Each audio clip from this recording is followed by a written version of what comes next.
Howdy! Welcome to Disaster City, the most advanced urban search and rescue training facility in the world.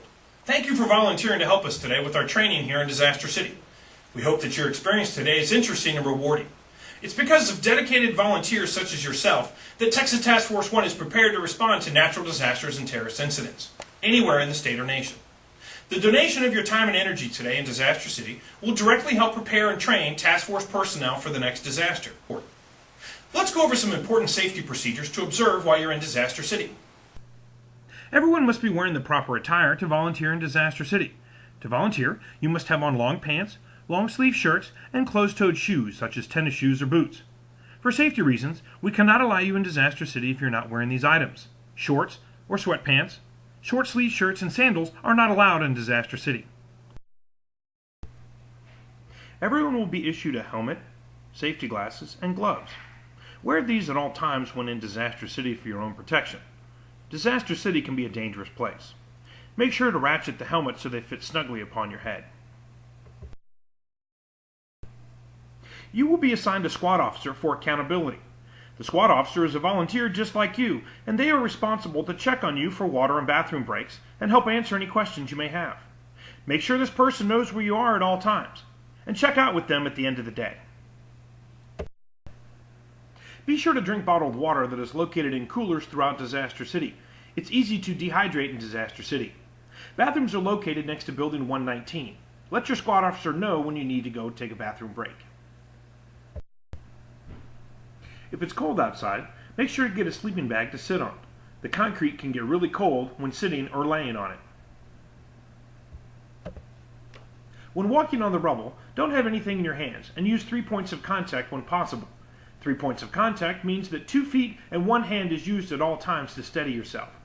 Be careful when walking on the rubble. It can be unstable and may shift under your weight. Test the piece of rubble before you step on it with your full weight. Everything in Disaster City is slippery when it's wet. That includes concrete, rubble, and wood. Walk slowly when it's wet outside. We don't stop our training when it rains. If it becomes heavy, we'll suspend training until it passes. Your squad officer will let you know. We are in Texas, and we share Disaster City with some critters.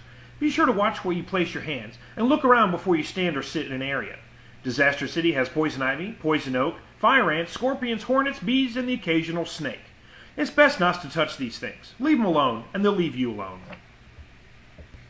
If you have any known allergies such as bee stings, please let us know. Please leave your personal belongings such as wallets and cell phones locked in your car. We recommend you don't take your keys into Disaster City, or if you do, put them deep in your pockets and make sure they won't fall out. Losing your keys in Disaster City is a permanent mistake. You can leave your keys on the table in Building 118 or 119. They'll be safe there until you're done volunteering in Disaster City.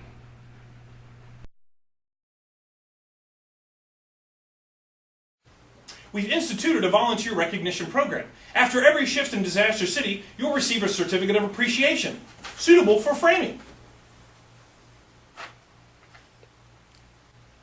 After your third shift, you'll receive a Disaster City and Texas Task Force 1 coffee mug.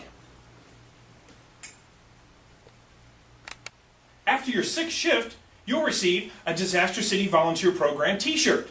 This comes with an LL Bean guarantee. If it's stained, ripped, torn, or damaged, we'll replace it for free. After your ninth time in Disaster City, you'll receive a commemorative Texas Task Force 1 coin.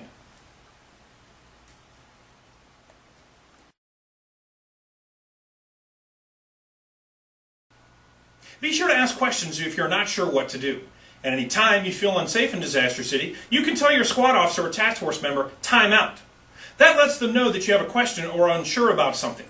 That's okay. We want you to feel safe and ask questions. Some people are afraid of dogs. Let us know if that's the case. Some people are afraid of heights. That's okay. Let us know if that's the case. And everyone's claustrophobic. There can be a space that is too small for you. You may not know how big that space is or how small that space is, but let us know. We'll move you to a larger space. Most importantly, ask questions about what's going on.